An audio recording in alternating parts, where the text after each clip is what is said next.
දැන් ඔයාලට මෙහෙම එකක් දෙනවා. කුරුළු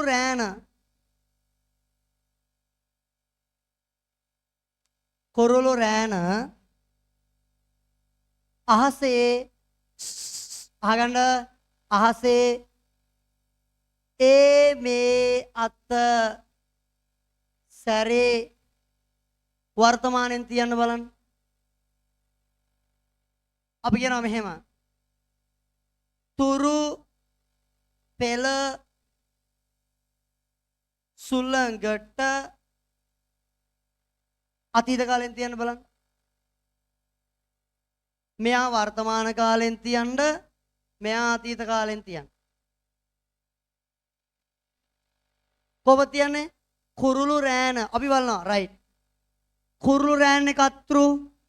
රෑන කියන්නේ මොකද්ද? රෑන කියන්නේ සමූහාර්ථවාචී පදයක්. කුරුළු කියන්නේ ප්‍රාණවාචී පදයක්. එන රීතිය මොකද්ද?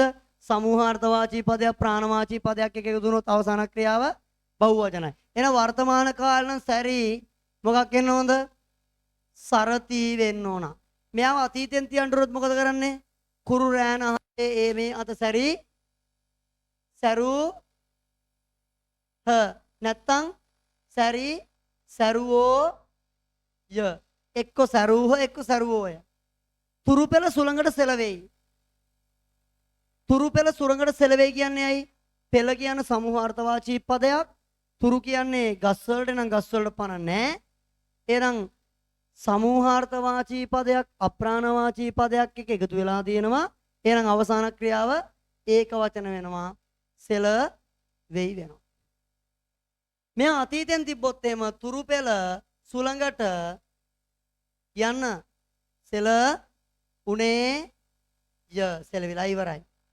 ඒත් ඒක වචනයි. දැන් මතකයිනේ? අර වගුව මතකයිනේ?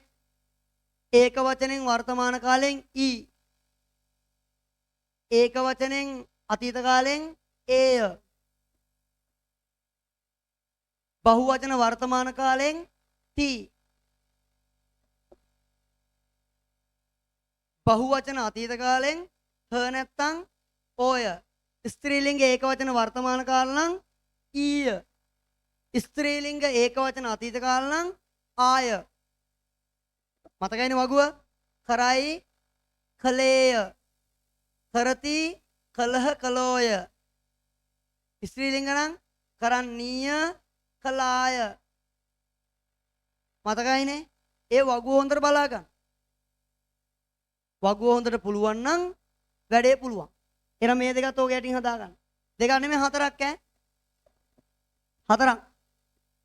මෙයා වර්තමාන කාල මේ මම්මේ උඩුකමාදා කාකප මේ මම්මේ කමාදානේ ලියන්න කම්මැලි හින්දා වලකමා දාන්නේ.